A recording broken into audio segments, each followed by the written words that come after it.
Boa noite, irmãos. Graça e paz a todos.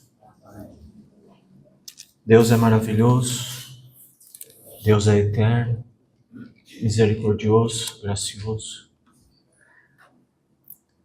Antes de nós lermos a palavra de Deus, vamos orar para que o Senhor tenha misericórdia de nós. Senhor nosso Deus, nosso Pai, Deus de todo amor, de toda graça, misericórdia, Deus de todo poder, Deus que é eterno, único, santo e verdadeiro, ó Pai, suplicamos, Senhor, a Tua misericórdia sobre as nossas vidas. Ó Deus, pedimos que o Senhor, nessa noite, fale ao nosso coração. A Tua palavra vai ser lida, Pai. Se há algum vazio dentro de nós, preencha, Senhor, com o Teu Santo Espírito, através da Tua palavra que vamos ouvir. O Senhor sabe e conhece todas as nossas necessidades. Foi o Senhor que nos formou e nos conhece antes mesmo de sermos formados no ventre de nossa mãe. Ó Pai, usa de misericórdia para conosco, Pai. Não olhe para nós segundo os nossos pecados, as nossas falhas. Somos pecadores, sim. Somos falhos, sim. Mas olha para nós segundo a Tua misericórdia, Pai. Porque precisamos mais e mais da vida do Teu Filho em nós, Pai. Ó Deus, e é em nome do Teu Filho, Jesus Cristo, que nós oramos agradecidos. Amém. Nós vamos ler em Deuteronômio, capítulo 6, versículo 4.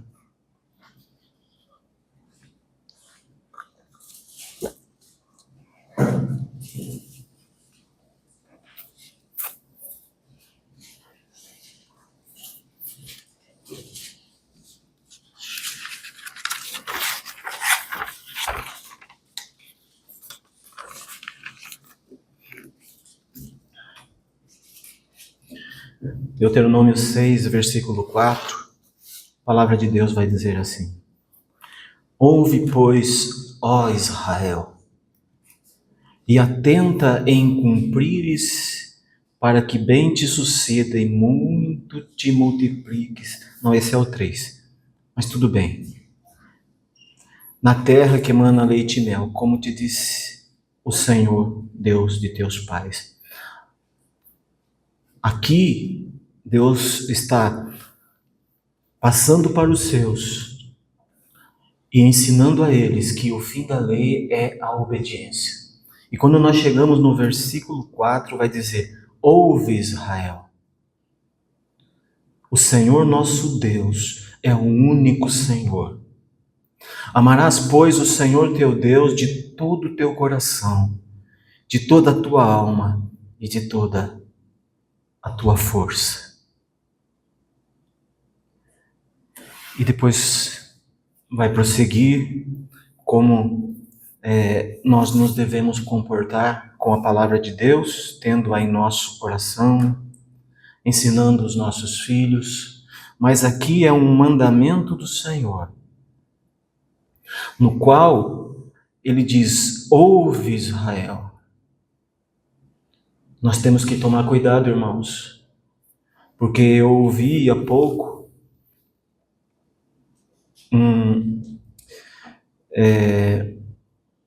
um líder da igreja católica, e ele me foge agora, ele é o Frei Gilson, com mais precisão. E ele fala que amarás a Deus não é o primeiro mandamento. E ele usa a palavra de Deus distorcida e diz que o primeiro mandamento aqui é: ouve, Israel.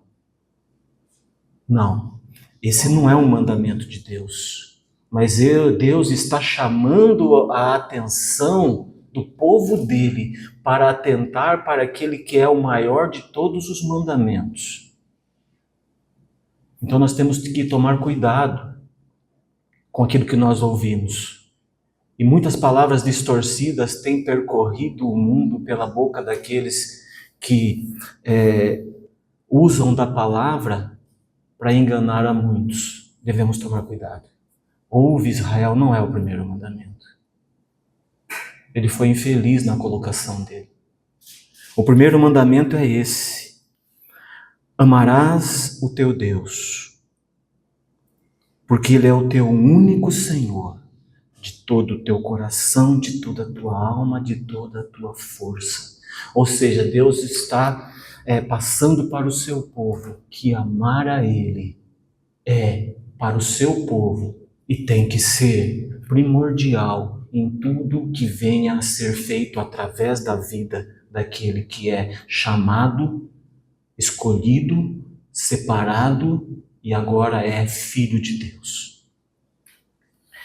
É interessante, irmãos, que nesses dias, estudando a palavra de Deus, a respeito disso, eu sempre clamo a misericórdia de Deus para que Deus fale através da sua palavra. E nessa manhã, trabalhando lá no salão, atendendo os clientes, e quem já foi lá sabe, o nosso salão é em cima, tem que subir a escada, é na parte de cima. E isso que tem um barulho na rua. E ouvindo aquele barulho ali, eu desligo o secador e percebo que alguém está anunciando a palavra de Deus. Aí eu vou até a sacada e vejo que na rua há um grupo de irmãos passando no bairro com uma caixa de som, um microfone e eles vão orando e falando de Cristo. Orando e falando de Cristo. E quando eu desço, eu percebo que na garagem de casa há alguns panfletos que deixaram ali, eu recolhi todos e deixei reservado lá.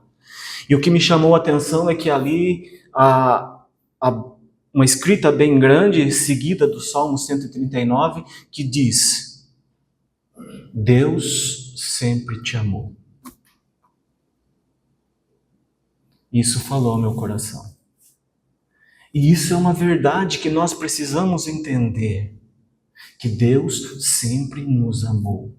Deus ama a humanidade. O que Deus detesta é o pecado. Mas Deus ama o pecador, sim. Aquilo é uma verdade que nos chama a atenção.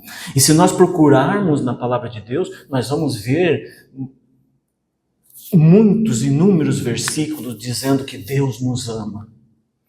Eu separei alguns aqui em João, alguns aqui que dizem, João 3,16, nós conhecemos muito, mas talvez nós damos pouca atenção a esse versículo.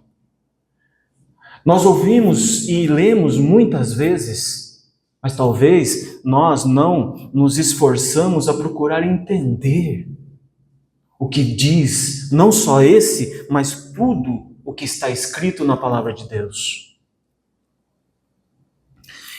Em João 3,16 fala, porque Deus amou o mundo de tal maneira que deu seu Filho unigênito, para todo aquele que nele crê não pereça, mas tenha a vida eterna.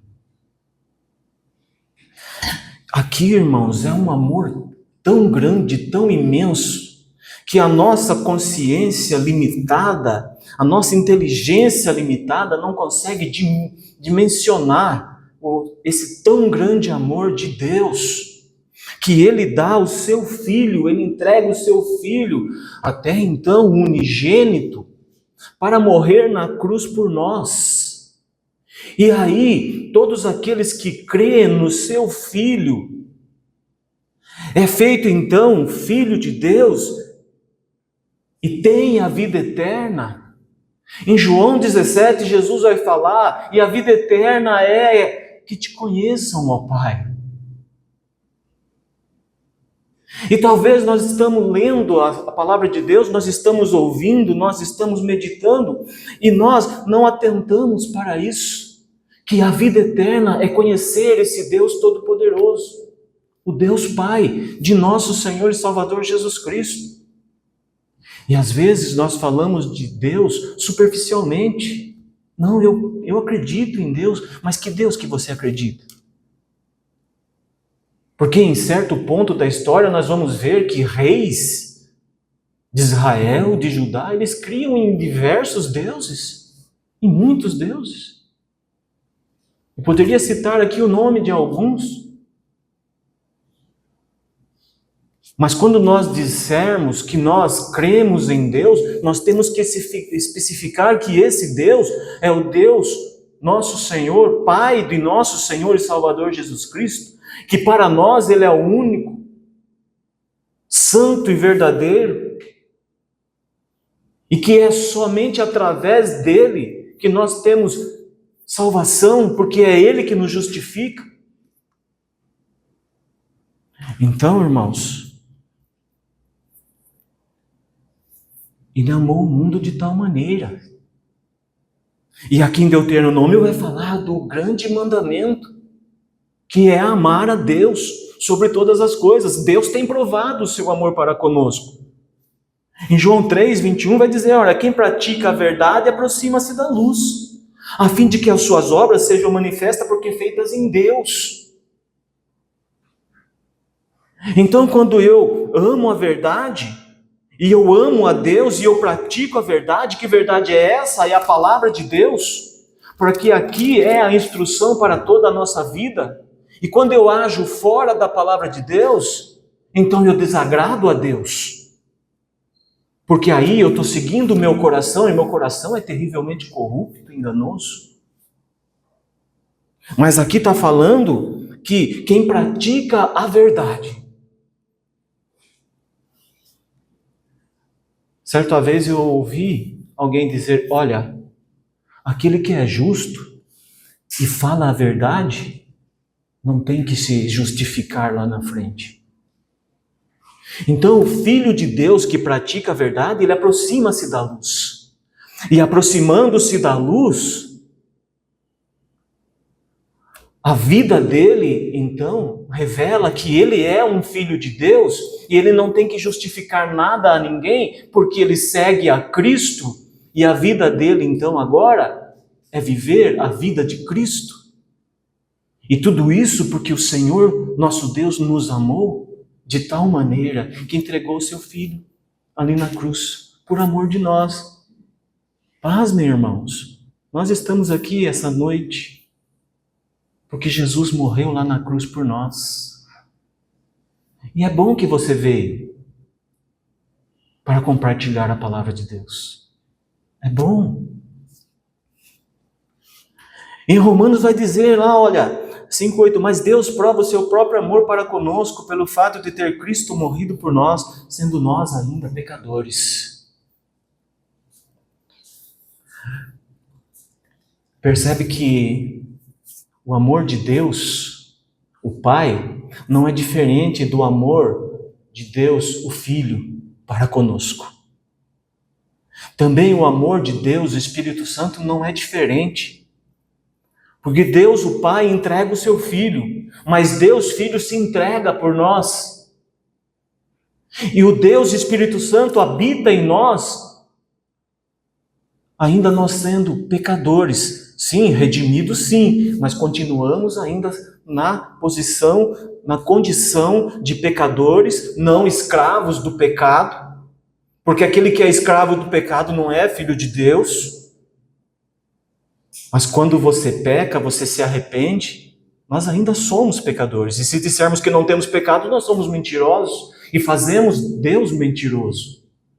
O Espírito Santo, por amor, habita em nós. E percebe que, acho que acabou.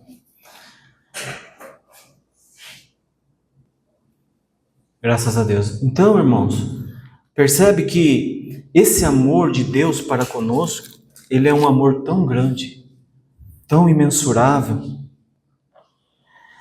que mesmo Deus Pai, Deus Filho, Deus Espírito Santo, ele nos ama de uma tal maneira que nós não conseguimos entender, mas nós teremos a eternidade toda para entender e para conhecer o nosso Deus. Em Efésios 2:1 vai dizer, olha, Ele vos deu vida, estando vós mortos nos vossos delitos e pecado, nos quais andastes outrora segundo o curso deste mundo, segundo o príncipe da potestade do ar do espírito que agora atua nos filhos da desobediência, entre os quais também nós andamos outrora, segundo as inclinações da nossa carne, fazendo a vontade da carne e dos pensamentos, e éramos por natureza filhos da ira, como também os demais. Isso era tudo que nós éramos. Nós éramos pessoas desprezíveis. Lá em Hebreus 11 vai falar que aqueles heróis da fé, o mundo não foram dignos dele. Mas na nossa vida, lá atrás, o mundo era digno de nós, porque nós andávamos segundo a vontade da nossa carne, as inclinações do mundo, segundo a vontade do príncipe desse mundo. Mas, vai dizer assim no versículo 4, Mas Deus, Ele agiu em nosso favor.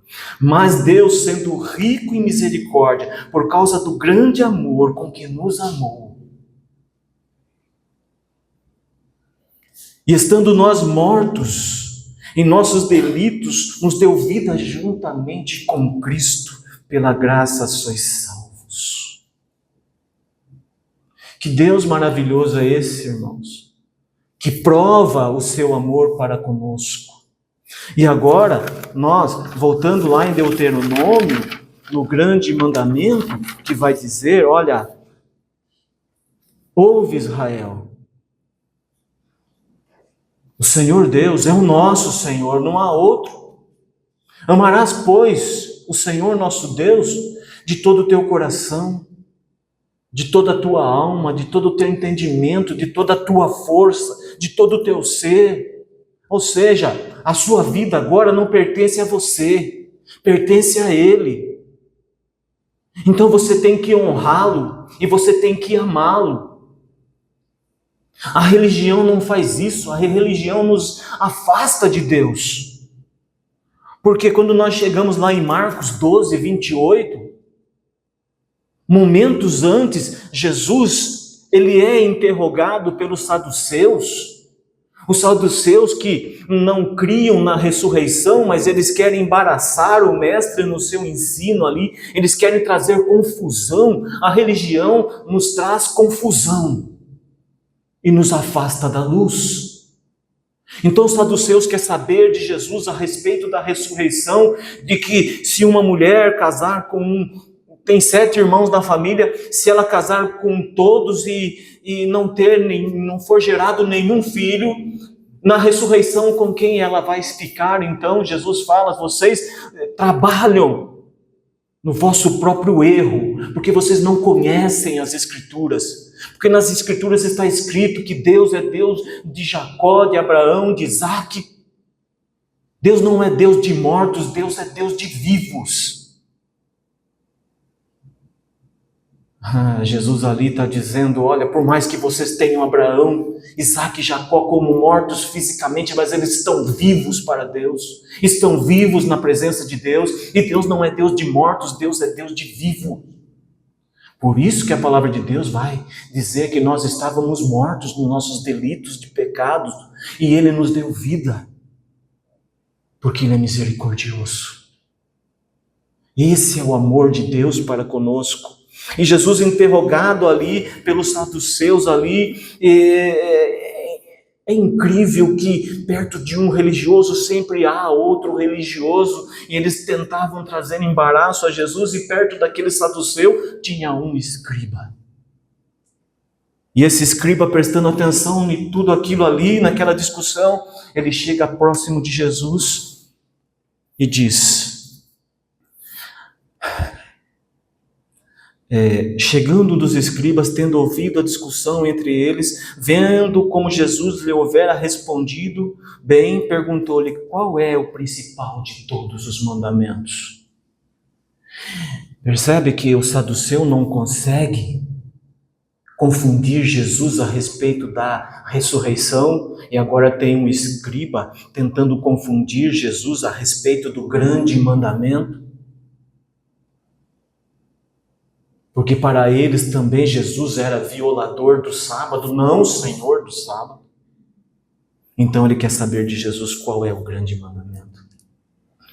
Respondeu Jesus: o principal mandamento é: ouve, ó Israel, o Senhor nosso Deus é o único Senhor. Jesus está repetindo Deuteronômio 6, 4 e 5.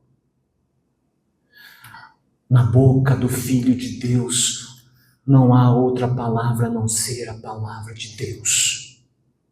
Quando consultado qual é a sua posição diante de Deus, responda com a palavra de Deus. Porque com a palavra de Deus você não vai ser confundido.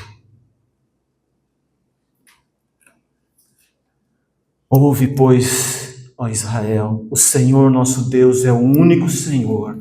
Amarás, pois, o Senhor teu Deus de todo o teu coração, de toda a tua alma, de todo o teu entendimento e de toda a tua força. O segundo é: amarás o teu próximo como a ti mesmo. Não há outro mandamento maior do que esse. Maior do que este, do que o primeiro mandamento, que é amar o teu Deus. Amar o teu Deus, amar o teu Deus. E essa palavra nós temos que inculcar na cabeça dos nossos filhos, porque a vida do cristão agora, redimido pelo sangue de Cristo, justificado por Deus por causa do seu Filho crucificado, a vida do Filho de Deus agora é amar a Deus de todo o teu coração, de toda a tua alma, de todo o teu entendimento, de toda a tua força. E nós precisamos refletir, irmãos, a respeito disso, se nós estamos amando a Deus de acordo com o que a palavra de Deus nos pede. Porque os dias são maus, as informações são infinitas, e para nos distrair é questão de milésimos de segundo, para nós tirarmos a atenção daquele que nos conduz e nos afundarmos nos mares desta vida. E aí nós clamarmos que o Senhor tenha misericórdia e venha nos socorrer para que Ele nos levante de novo.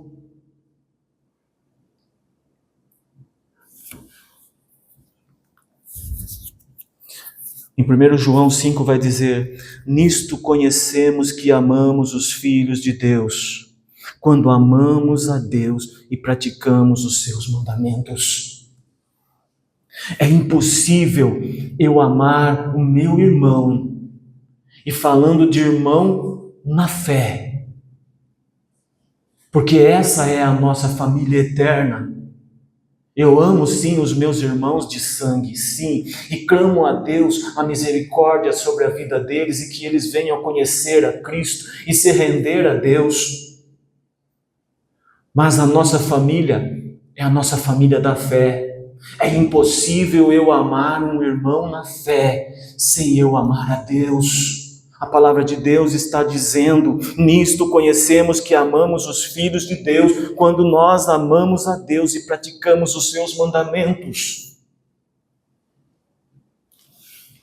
E o Senhor nos ajuda, porque no versículo seguinte diz: porque este é o amor de Deus, que guardemos os seus mandamentos. Ora, os seus mandamentos não são penosos.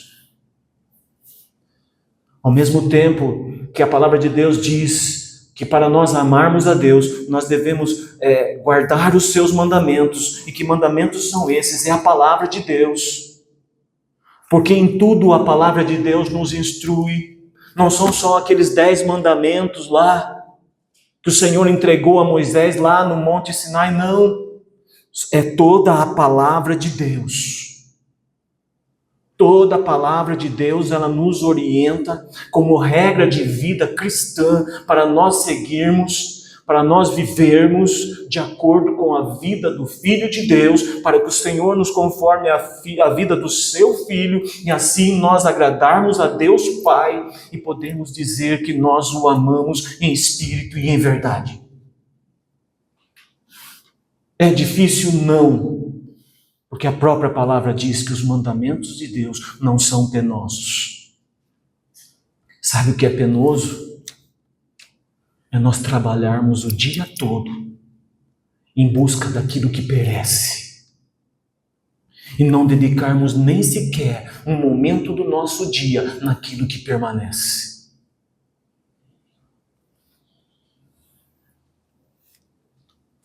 Sabe, irmãos, lá em Oséias 6 vai dizer assim, olha, vinde, tornemos para o Senhor. Eles estavam distantes, o povo de Deus estava distante. E nós, em algum momento do nosso dia, nós não nos pegamos distantes de Deus. Irmãos, nós temos que estar em sintonia com Deus todos os instantes da nossa vida. Não só aqui. Aqui é um momento em que, em comunhão, nós adoramos a Deus. Mas na nossa vida, lá fora, em particular, nós temos que adorar a Deus. Nós não podemos perder a sintonia. Não. Quando você ouve uma rádio e você perde a sintonia, fica tudo confuso. Fica tudo escuro. Aqui, a palavra de Deus está dizendo, vinde e tornemos para o Senhor, porque Ele nos despedaçou e nos sarará, fez a ferida e a ligará.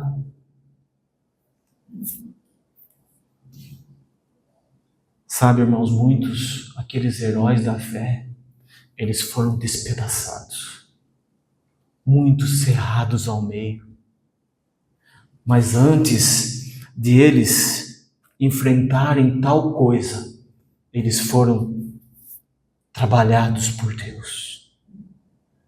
Davi fugiu por cerca de 15 anos da presença de Saul.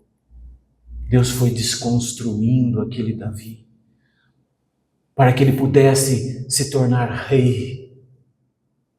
E como filho de Deus, ele não ousou tocar no rei que Deus havia rejeitado. Eu não vou tocar no ungido de Deus, e não permitiu que nenhum dos seus o fizesse. Ele sofreu a perseguição. Como filho de Deus, sofreu a perseguição. Viveu em antros, em cavernas, como diz lá em Hebreus 11. Mas o mundo não foi digno daquele homem. Porque ele amava a Deus. Pecou sim, mas se arrependeu ao pó e na cinza. O mundo não foi digno daquele homem, como todos os demais. O mundo não foi digno de Cristo, e o mundo não pode ser digno da nossa vida.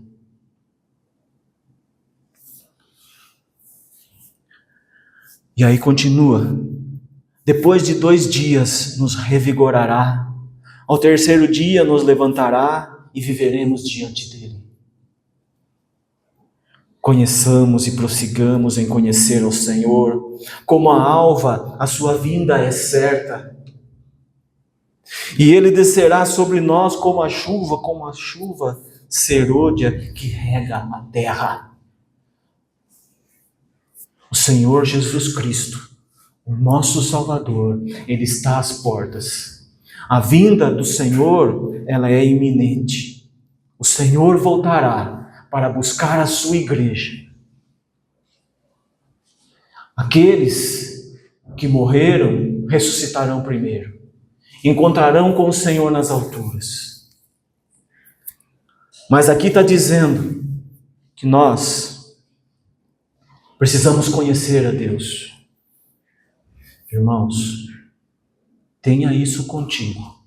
Nós não amamos aquilo ou aquele que nós não conhecemos. Para eu amar a minha esposa, primeiro eu precisei conhecê-la. Eu não posso dizer que eu amo a Deus, Pai de nosso Senhor e Salvador Jesus Cristo, se eu não o conheço.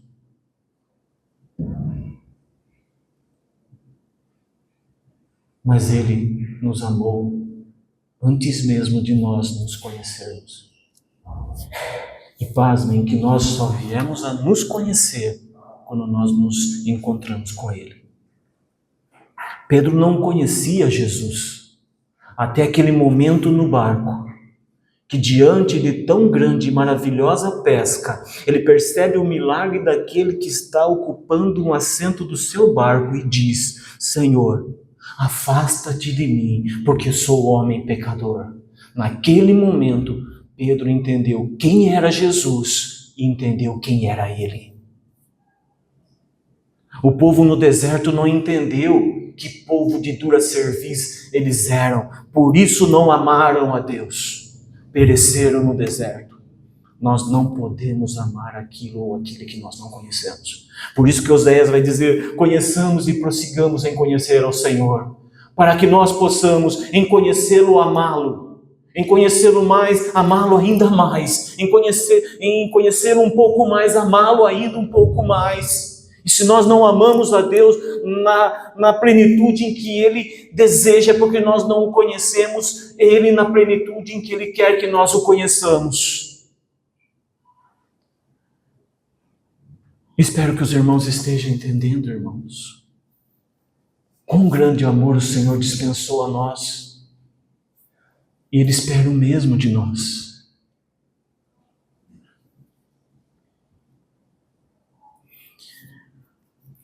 1 Coríntios 8, no versículo 3 vai dizer assim, olha, mas se alguém ama a Deus, esse é conhecido por Ele.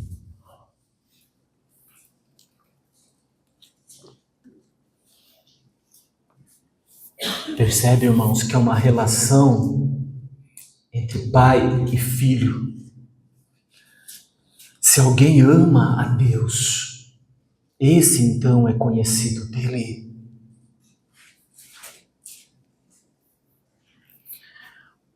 Percebe que Deus nos conhece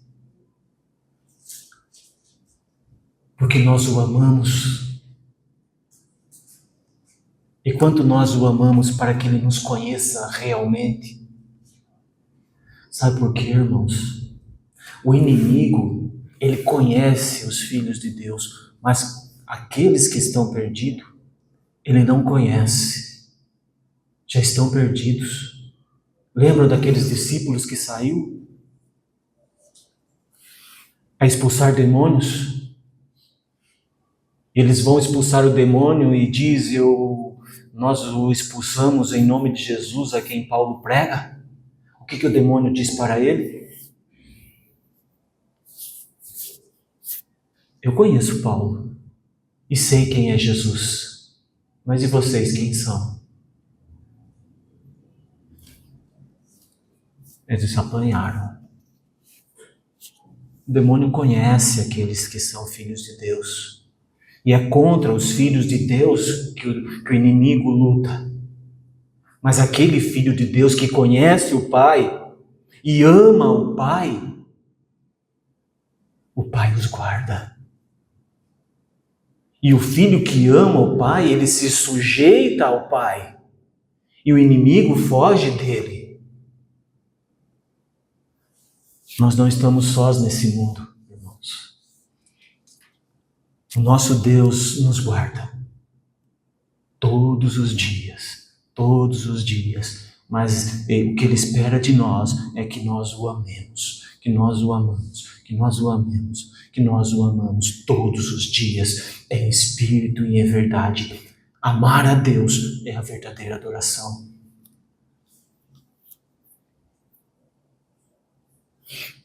E a palavra de Deus nos orienta e nos alerta, irmãos, a respeito daquilo que nós temos buscado, daquilo que nós estamos fazendo.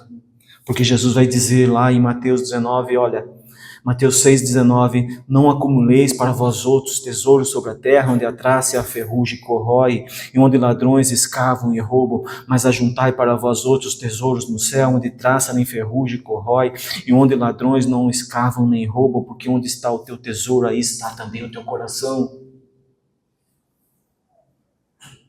Deus precisa ser para nós o nosso maior e principal tesouro, onde eu não abro mão da presença de Deus por nada.